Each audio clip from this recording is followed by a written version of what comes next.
Everybody, welcome back to A Day or So Late Movie Reviews. My name is Phoenix Clouden, and this is one other top 10 list we got to get to, and it is our top 10 guilty pleasures of 2018.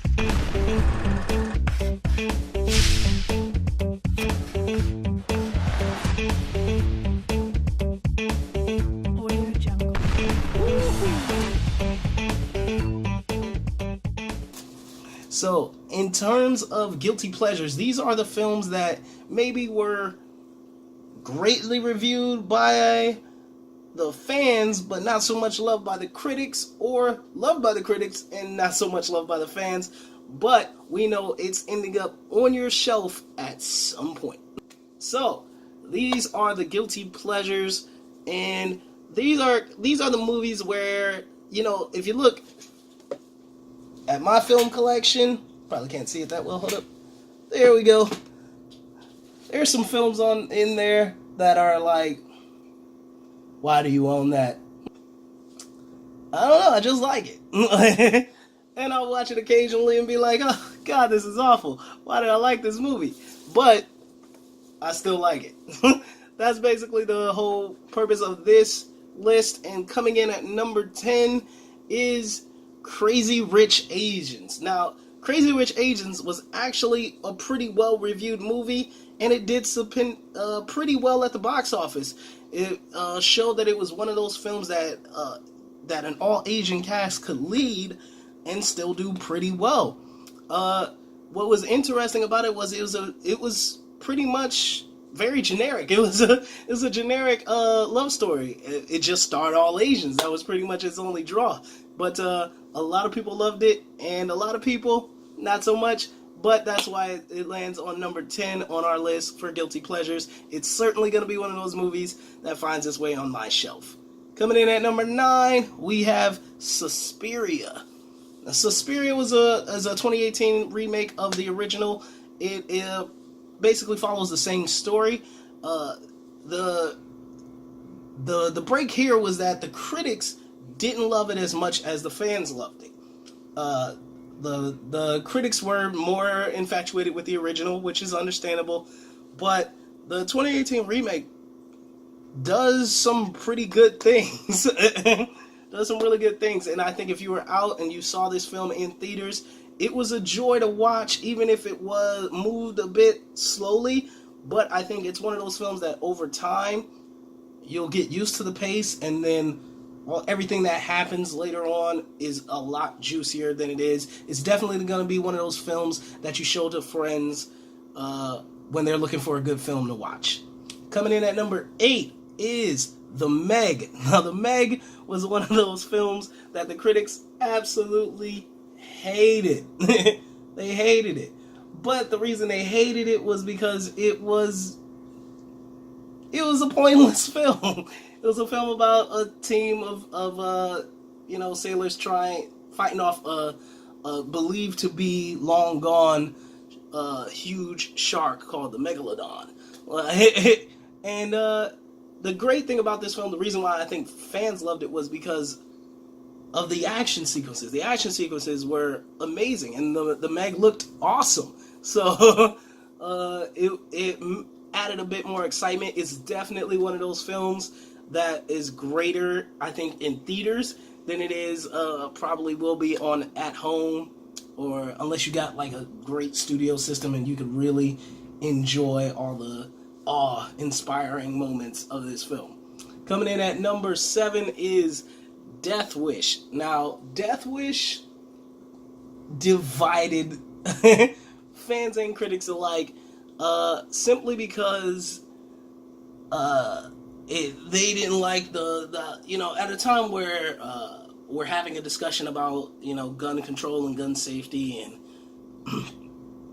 recklessness with firearms. They felt that the film glorified that and glorified vigilante justice, and I can agree to a certain extent, except for the fact that I think it's a fear of taking movies a little bit too literally. And I think the fans also agree that if you're not taking it literally, if you're just looking at it from a fictional point of view, it was actually a pretty good film. And yeah, who doesn't want to be the hero, you know? Even if it is against the law. Coming in at number 6 is actually a film that a lot of critics loved, but I don't think enough people got around to seeing, and that is Mandy. Mandy is a fantastic film.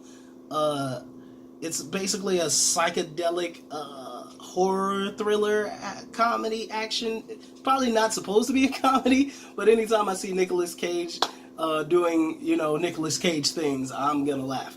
But other than that, like, the film itself was really, really good. It was like the cinematography probably gets a lot of the credit because the cinematography in this film was insane, and it helped add that 80s nostalgia. No, not really nostalgia, but definitely like psychedelic.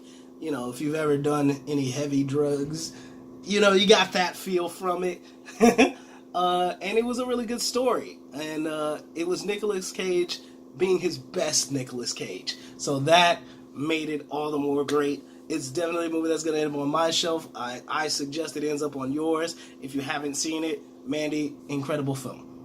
Coming in at number 5, admit it, you loved it. I don't care what you say, you loved it. Assassination Nation comes in at number 5 on our guilty pleasures list. What is there not to love about teenage girls with guns? What is there not to love? It was insane. It was a movie with it had a great premise. No doubt about it. If someone had hacked in to the entire city's private messages and then released them out into the world where everybody could see them, that would cause mass panic.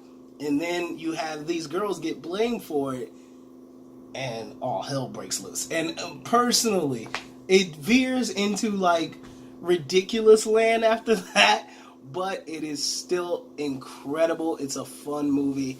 You loved it. I don't care what you say, you loved it. Coming in at number 4 is Mamma Mia. Here we go again. Yes, the cheesy pop musical returned this year for a sequel. And if you didn't see the first Mamma Mia, I recommend seeing it. I'm a big musical fan, so like I adore musicals. Mamma Mia is actually one of my least favorite musicals, but I still went out and saw it, and yeah, it put a smile on my face. That's all it was supposed to do. It put a smile on my face. It was entertaining. Albeit silly and probably should have never been made, but I enjoyed it. I don't care. This is probably my guilty pleasure. Coming in at number 3, we have a film that divided critics and fans, but not separately. Critics were all in on this. Fans were like, and that is Hereditary. Hereditary was I thought was a great film, great horror film. I think a lot of people were turned off by the ending. It didn't have a strong enough ending for everything that led up to it. It was a very unsatisfying ending. I think that's why it sort of upsets a lot of people. But also, it was in terms of fear, there are certain things that scare other people that don't scare a lot. Like me personally, I'm a bigger fan of slashers, like, someone chasing you through the woods with a knife. I don't know why. That's a lot more terrifying and realistic to me than demons or, monsters or anything like that. So, I personally loved Hereditary, mainly because of Toni Collette's performance. She was sensational. And there's some really good horror movies, horror aspects in this film that threw me off. I didn't expect to see. So I enjoyed it. I would recommend it. I would definitely see it again. Hereditary. Coming in at number 2 is Sorry to Bother You. Sorry to Bother You is a tour de force. I mean, it's a guilty pleasure because it's like, it's one of those films that you kind of want to keep to yourself. It's so good, you hope a lot of people never hear about it. That's how good Sorry to Bother You is. It's one of those things where it's such a good movie. You hope it remains the best kept secret of 2018, because it's so different from any other film. Like, it's so different. If you've seen the trailer, you think, oh wow, I got a good grasp on this film, I'm really gonna enjoy it. And then you see it and you go, whoa, wasn't expecting that, wasn't expecting that, wasn't expecting that. And by the end of it, you're just like, this movie was amazing. Sorry to Bother You is fantastic. Directed by Boots Riley, starring Lakeith Stanfield and Tessa Thompson. Their relationship, there's so many funny moments in this film. Like, not just like, and it's not truly it's a comedy. It's also a drama, but the comedy aspect of it is so rich and so original. It's gonna be a laugh out loud ride for you. I guarantee it. Whenever you see it, the next time you see me, it'll probably be on my shelf because it's that funny. I gotta own it. Coming in at number 1, we had critics wholly on one side, and then we had fans wholly on the other side, and it could only be probably the one movie where the critics said, this sucks, ugh, I'm sick, ugh, it's awful, and the fans were like, shut up, this movie cool, it was kick ass, it was awesome. And that's Venom. Venom was amazing, okay? It was the kind of movie where you're like, okay, this doesn't make sense. That's a huge plot hole. What the heck was that? And I don't think that makes sense. But by the end of it, you're like, that was funny. Like, it was a great movie. And I think it was a great movie because it wasn't, there have been superhero movies this past year and even years before it that have upped the ante in terms of where a superhero movie could go. You've had The Dark Knight, you've had Avengers, Infinity War, Black Panther, Captain America, Winter Soldier. You've had movies, superhero movies, definitely just increase the style and the language and the technicality and the story aspect of what superhero movies could be. And then you had Venom, which brought it right back down. And at the same time, you're like, wow,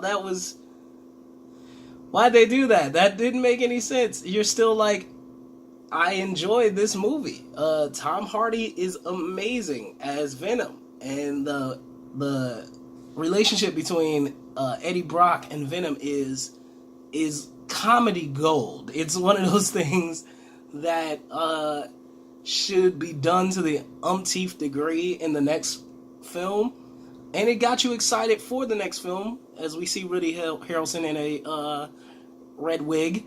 But we know what's coming, and we know that the films are only going to get better, hopefully.